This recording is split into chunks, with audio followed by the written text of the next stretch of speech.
Well, we are getting another piece of breaking input. Now, the Congress MP Manish Tewari on the suspension of Adhir Ranjan Chowdhury has come out and said that it has got profound implications for the democracy and freedom of speech in the parliament, and that the legislature is in utter violation of Article 105(1) of the Constitution of India, that states the subject to the provision of the Constitution and the rules and the standing orders regulating the procedure of the entire parliament. Now, there shall be freedom of speech in the parliament. He also added that this is particularly a fit case to challenge the suspension in an appropriate code of law. Now, today is the last day, and the opposition is likely to challenge the suspension of the leader of opposition, Adhir Ranjan Chowdhury, who was suspended from the parliament on the prospect of raising some allegations against the Prime Minister and disturbing the parliamentary session. Well, we are getting more and more political reactions on that. But joining me on the broadcast is my senior correspondent, Pallavi Ghosh. A very good morning, Pallavi. Well, what is the major stance of the opposition parties on this particular issue and the suspension of the leader of opposition?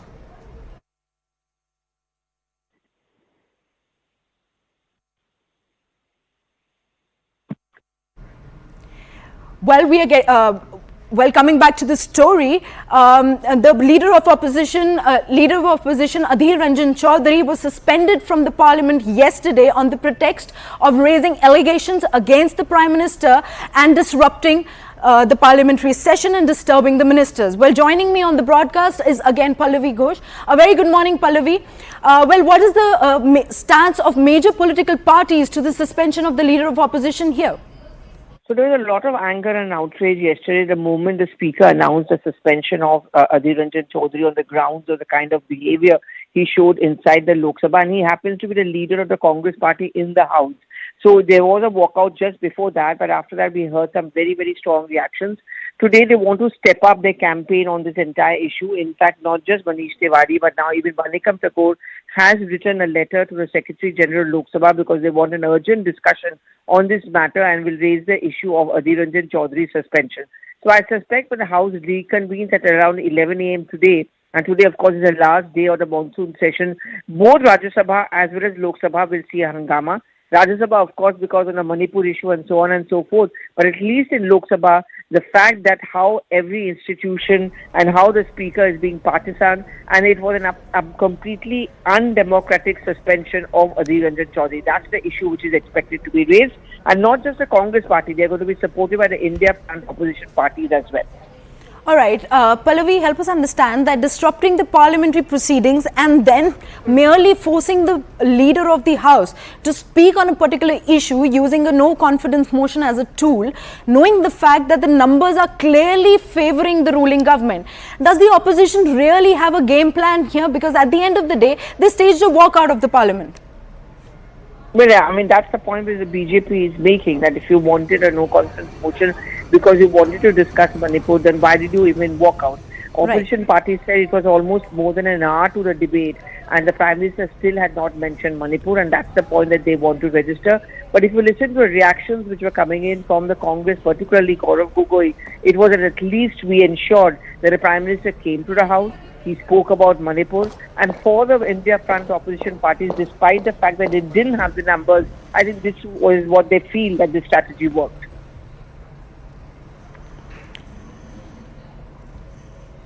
All right, Pallavi, help us understand.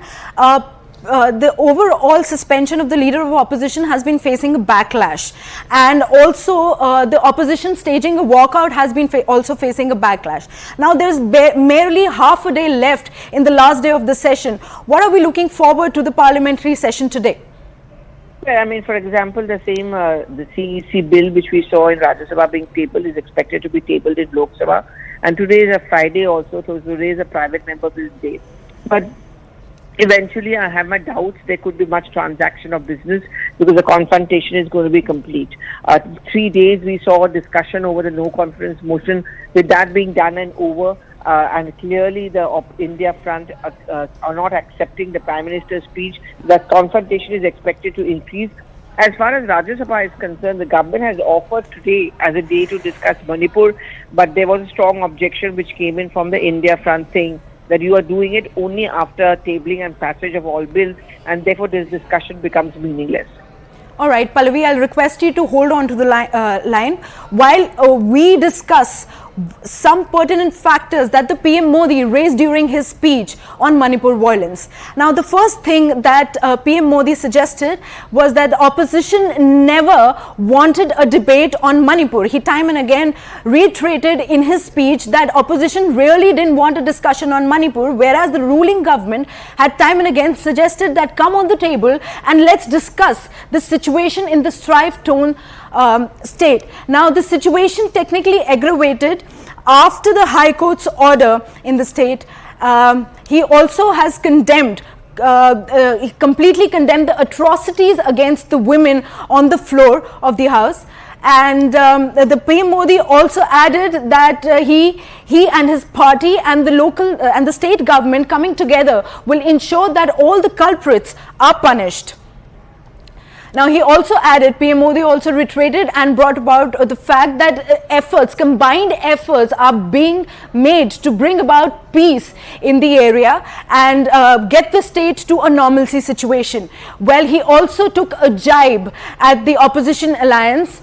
And he also said that the NDA stands with the people of Manipur, and the government, the central government, stands with the people of Manipur and understand their plight, and they're working in favor to get back the normalcy in the state. Well, he also took a jibe at the opposition party and said that the Congress policies are the reason behind the entire unrest in the northeastern parts of the country, especially the Manipur belt. Well, he also said that Lohia and Nehru did not want northeast region to grow, evolve and technically have a vikas. Now, PM Modi also added in his speech and talked about the only band and curfew under the Congress regime that was being felt here. And PM Modi also added that Congress's pain for Manipur is selective, and they generally didn't want a discussion or debate to actually happen, whereas the ruling government had time and again suggested that they are ready for a discussion. However, somehow the opposition had been trying to stall it on the floor. Well, Pallavi continues to join me on the broadcast. Well, Pallavi, what are we looking forward to on today's prospect of the discussion on Manipur as an issue on the whole? See, so what has happened is that all along in the Rajya Sabha, the India front has been insisting on Rule 267, but suddenly last week a compromise seemed to have been struck where they agreed to discussion under Rule 167, which means that, it will be ending with a motion of expressing a sense of concern over the situation in Manipur. And also there would be no timeline to it. I mean, the discussion can go on for more than 2.5 hours. But the only condition that they had was that don't pass or table any bills. Let's have a quick discussion. Government insisted that one, we need to pass the legislation. Second, we can only do it on 11th, which is unacceptable to the India front. And that's where the matter is now stuck between both the sides. Again, I think unlikely that the opposition parties will agree to a discussion so soon today. I think we'll have to take a call and a sense of it by 11 a.m. when the House reconvenes. All right, Pallavi, help us understand that the upcoming showdown that is expected to happen on this last finale day of this session, how is it likely going to affect the parliamentary proceedings and the order or the pending bills that were supposed to be tabled? See, one thing which the government has certainly done is to ensure that most of the bills are either tabled or passed, and some of them are the key bills. For example, Delhi bill, the data protection bill was also something which was taken up. So many of the CEC bill, as we know, was tabled in Rajya Sabha, today in Lok Sabha.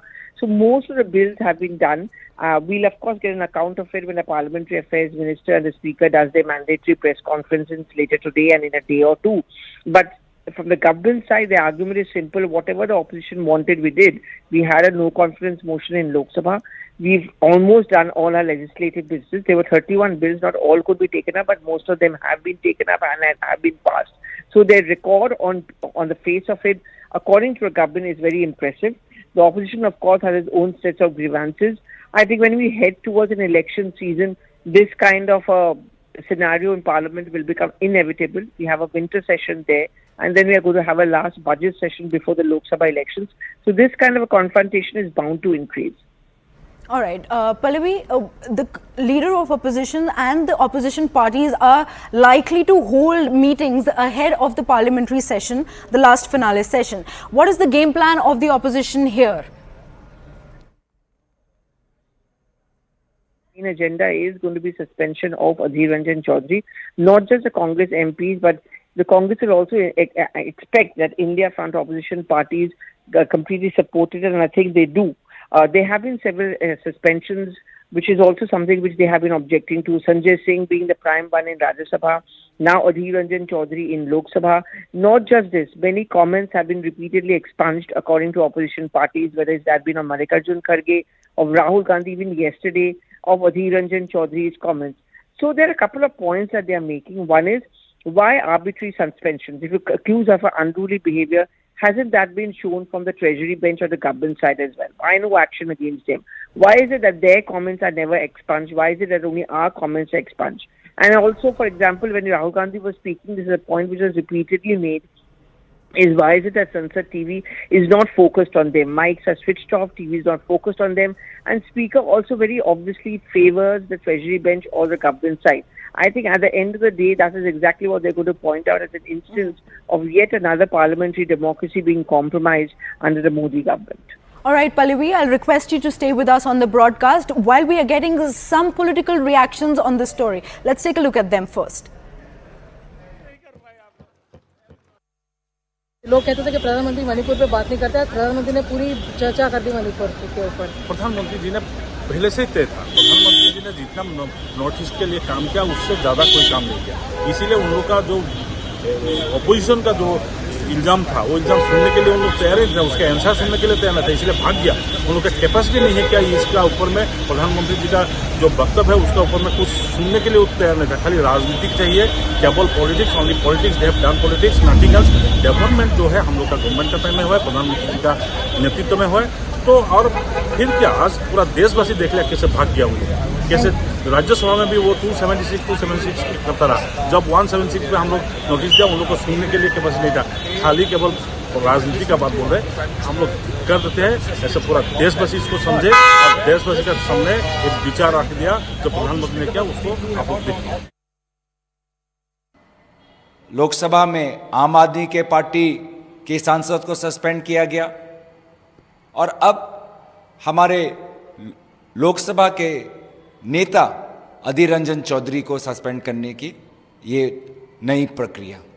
तो बार बार BJP India alliance के MPs को suspend करके हमें अपनी आवाज़ रखने से हम पर बाधा डाल रहा है, लेकिन हम पीछे नहीं हटेंगे, हम आगे बढ़ेंगे, हम मिलकर काम करेंगे, हम अपने अधिकारों के लिए और लोगों के मुद्दों पर हम अपनी आवाज़ बुलंद रखेंगे और हम अंत में जीतेंगे। अफसोस की बात कि प्रधानमंत्री मोदी जी ने मणिपुर में जो उनकी राज्य सरकार, केंद्र सरकार, डबल इंजन की सरकार विफल हुई है, उसकी जिम्मेवारी नहीं ली।